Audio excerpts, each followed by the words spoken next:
Fala pessoal, tudo bem com vocês? Hoje nós vamos trabalhar aí com o mapa de termodinâmica, tá? Vamos entender um pouquinho como funciona o ciclo de Rankine, tá? Para produção de energia em uma turbina. Vamos fazer uma leitura, entender como funciona tudo certinho. Se vocês gostarem desse conteúdo, deixem um like, se inscrevam no canal para estar fortalecendo, para a gente estar trazendo mais conteúdo, tá bom? Se vocês precisarem de apoio também nas atividades 1, 2 e 3, nosso contato está na descrição. É só nos contatar que nós vamos atender vocês, tá bom? Então vamos começar aqui, vamos dar início, vamos fazer uma leitura. O enunciado diz o seguinte: o objetivo de um ciclo de potência é produzir potência.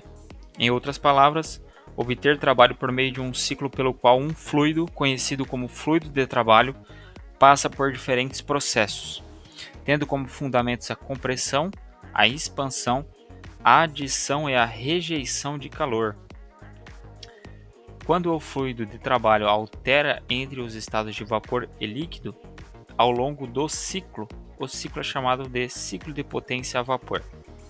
Imagine que você foi alocado em um projeto de melhoria em uma planta de potência a vapor que já está em funcionamento. O objetivo principal deste projeto é a determinação da máxima eficiência térmica que essa planta pode atingir. Os dados de operação do ciclo são os descritos a seguir. A vazão do fluido é de 100 kg por segundo, ok? A caldeira opera a 8.000 kPa e gera vapor de água cuja temperatura é de 350 graus Celsius, beleza. O vapor entra no condensador como uma mistura bifásica de título igual a 0,70 e é condensado a uma pressão de 7,375 kPa. A entalpia do fluido na saída da bomba é de 387,54. Ok. Você sabe que a planta opera como um ciclo de Rankine real. Contudo, para esta etapa inicial, você resolveu avaliar a planta como um ciclo de Rankine ideal para fins de comparação.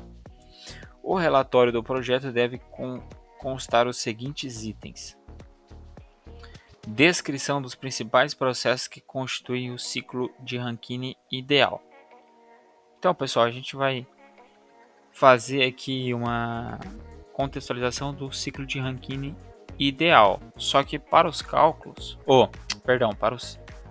uma contextualização para o ciclo ideal e para os cálculos também como um ciclo ideal.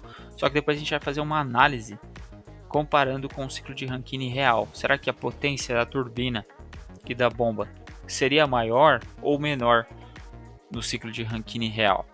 Isso aí a gente vai verificar através de algumas análises de perdas, né? Perdas de atrito, algumas perdas que ocorrem ali ao longo do processo que não ocorrem no processo ideal, tá? A gente vai verificar então se dá uma eficiência maior ou menor, tá bom?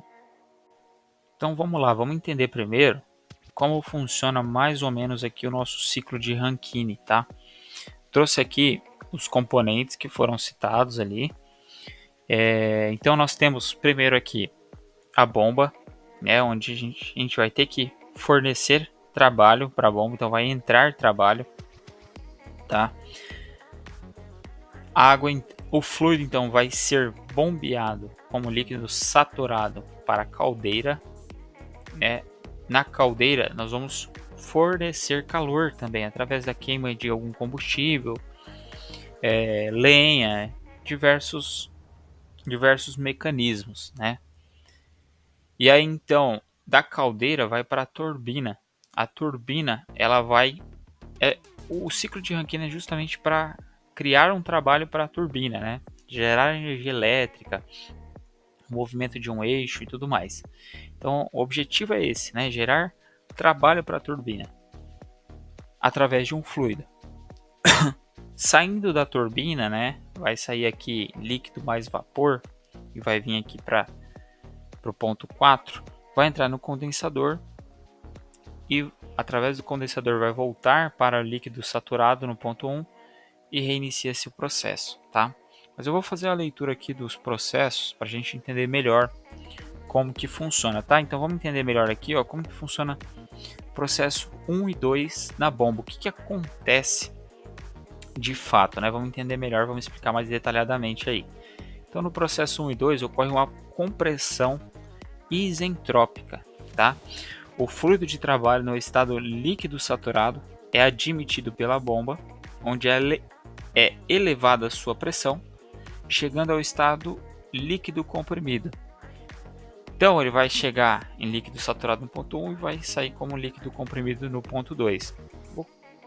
Imagine o seguinte, imagine que você está em um parque de diversões e entra em um elevador que leva as pessoas a um ponto mais alto de uma montanha russa, tá? No início, o elevador está no nível do solo e você e os outros passageiros estão relaxados e confortáveis. O fluido de trabalho, justamente nessa posição, né, está em estado líquido saturado, como no início do processo, tá? Quando o elevador começa a subir, ele precisa usar a energia para levantar as pessoas, que é justamente o trabalho que entra na bomba, tá? E a cabine até um ponto mais alto. Esse processo de subida é a compressão isentrópica na bomba. O elevador está comprimindo as pessoas para cima, aumentando a pressão e a energia potencial, tá? No final do trajeto, o elevador alcança um ponto mais alto, onde as pessoas estão agora em um nível mais elevado, com mais energia. Então o fluido ele está comprimido e com uma pressão maior, tá? Então é basicamente isso que acontece, tá? Aumenta a pressão e aumenta a temperatura, justamente para retornar ali, entrar na caldeira e gerar energia lá na turbina, tá? Então, assim como o elevador usa energia para elevar as pessoas e aumentar sua pressão e potencial, a bomba usa energia para elevar a pressão no fluido de trabalho no ciclo de Rankine, beleza? Depois do processo de 2 para o processo 3, ocorre o seguinte, ocorre um aquecimento isobárico, tá? Na caldeira é fornecido calor ao líquido comprimido, o qual recebe calor suficiente para atingir o estado de vapor superaquecido. A temperatura é elevada significativamente e a pressão é mantida constante. Então o objetivo é transformar em vapor superaquecido, tá? A mesma coisa que ocorre numa sauna. Por exemplo, na sauna você começa a se aquecer e a água ao seu redor começa a ferver, transformando-se em vapor. A sauna fornece calor contínuo como a caldeira no ciclo de Rankine para aumentar a temperatura da água, mas a pressão no ambiente da sauna não muda. O calor faz com que a água se transforme em vapor superaquecido, aumentando sua temperatura e energia, mas sem alterar a pressão que você sente na sauna. Então, um ponto importante é a pressão no ponto 2 é igual à pressão no ponto 3, tá? E ali embaixo também, já aproveitando o gancho, a pressão no ponto 1 é igual à pressão no ponto 4, tá?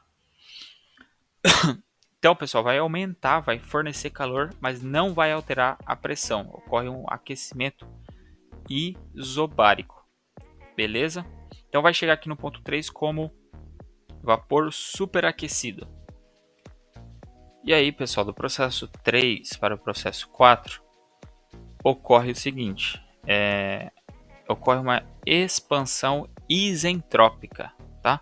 Esse isentrópica significa que não há variação de entropia, tá? A entropia se mantém a mesma, que é o arranjo das moléculas, tá? Então, no estado 3, o fluido de trabalho apresenta elevada entalpia, então é expandido na turbina. Parte de sua entalpia é convertida em trabalho. É justamente esse o objetivo de Rankine, tá? Gerar esse trabalho na turbina. Com isso, sua temperatura e pressão caem. Na saída da turbina, estado 4 apresentará as mesmas temperatura e pressão do estado inicial, porém com um elevado título de líquido barra vapor saturado. Então, pessoal, para entender melhor, ó, o que acontece? Lá no ponto 3, ó, imagine que você está em um balão de ar quente no ponto mais alto de um passeio de balão. No alto, o balão está cheio de ar quente e a pressão interna é alta. A partir deste ponto, você decide abrir a válvula de liberação do ar quente para descer. À medida que o ar quente é liberado e se expande, a pressão interna do balão diminui. O ar quente se transforma em um ar mais frio e a pressão dentro do balão cai. Esse processo de expansão é como que acontece na turbina no ciclo de Rankine. O fluido de trabalho ou ar expande, sua pressão e temperatura diminui e a parte da sua energia é convertida em trabalho, que é o movimento do balão. Tá? Ao final da descida, quando você chega de volta ao nível inicial, o balão está em uma nova condição, que é uma pressão bem mais baixa, né?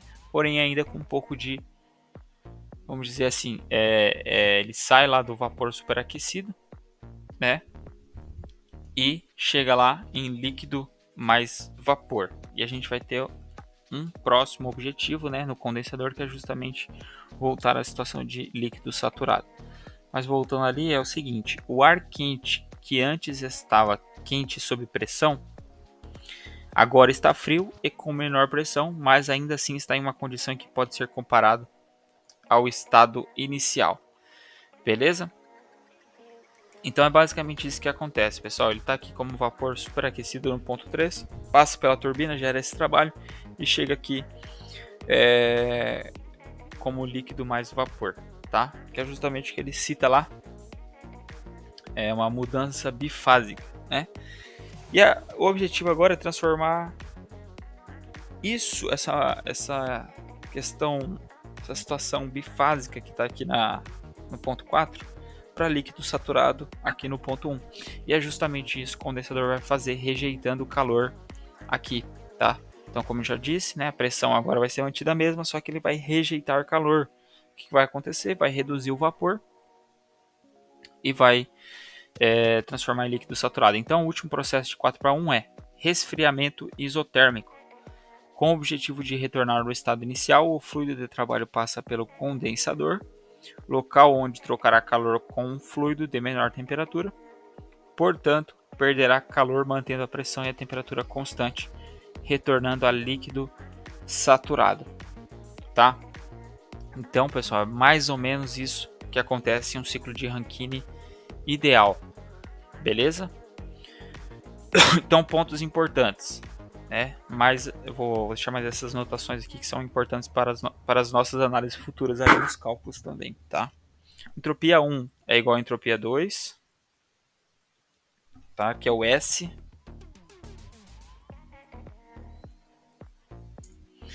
Entropia no ponto 3 é igual a entropia no ponto 4.